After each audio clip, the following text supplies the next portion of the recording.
સાળંગપુર કષ્ટભંજન હનુમાનજી મંદિરનું ઓપરેશન સિંદૂરને સમર્થન। જવાનોની શક્તિ માટે મંદિરમાં હનુમાન ચાલીસા પાઠનું આયોજન, ઘરે ઘરે પાઠ કરવા આહવાન। જમ્મુ કાશ્મીરના પહલગામની ઘટનાના પગલે સાળંગપુર કષ્ટભંજન દેવ હનુમાનજી મંદિરના કોઠારી વિવેક સાગર સ્વામીએ ઓપરેશન સિંદૂરને સમર્થન આપ્યું છે। તેમણે દેશના જવાનોની શક્તિ વધારવા માટે વિશેષ પહેલ કરી છે। કોઠારી સ્વામીએ લોકોને પોતાના ઘરમાં હનુમાનજી મહારાજની મૂર્તિ સ્થાપિત કરવા અને તેલનો દીવો પ્રગટાવી હનુમાન ચાલીસાનો પાઠ કરવા આહવાન કર્યું છે। સાળંગપુર મંદિરમાં પણ ભક્તો દ્વારા સામૂહિક હનુમાન ચાલીસા પાઠનું આયોજન કરવામાં આવ્યું છે। આ પાઠનું પુણ્ય દેશના જવાનોને પહલગામ હુમલામાં મૃત્યુ પામેલા લોકોને અર્પણ કરવામાં આવ્યું છે।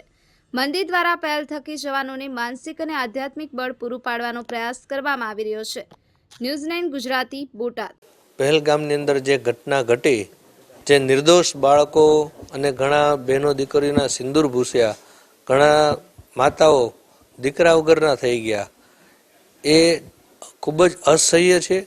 ત્યારે ભારત વર્ષના દરેક લોકો એક સાથે મળી અને આપણા દેશના તમામ વડાઓ બધા ભેગા થઈને જે ભારતે પાકિસ્તાનને જવાબ આપ્યો છે જડબાતોડ, એ ખૂબ સરાહનીય છે।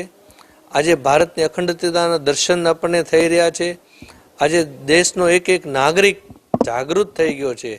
ત્યારે હનુમાનજી મંદિર સાળંગપુરે આજે ખાસ આહવાન કરીએ છીએ કે આપણે બધા જ આ દેશના જવાનો માટે, આપણા ઘરની અંદર હનુમાનજી મહારાજની છબી રાખી અને આ જે સિંદૂર ઓપરેશન સરકારે કર્યું છે એને વધાવીએ, એને ઉર્જા મળે, એને શક્તિ મળે, એને બળ મળી રહે અને અસામાજિક તત્વો સામે લડવાની શક્તિ હનુમાનજી મહારાજ પ્રદાન કરે। એના માટે આપણે બધાએ હનુમાનજી મહારાજની મૂર્તિ રાખી, એક તેલનો દીવો કરી અને એક હનુમાન ચાલીસાનો પાઠ કરી સમૂહ પરિવારમાં કે ગલી મોલ શહેરમાં બધાએ સમૂહમાં પાઠ કરી એનું પુણ્ય અને ફળ આપણા આર્મી જવાનોને આપવાનું છે। તેમજ જે આ પહેલગામની અંદર મૃત્યુ પામ્યા છે, જે ભોગ બન્યા છે, એમને પણ આ ફળ મળે એ હેતુથી વડતાલ સંસ્થાએ આ સુંદર મજાનું આયોજન કર્યું છે।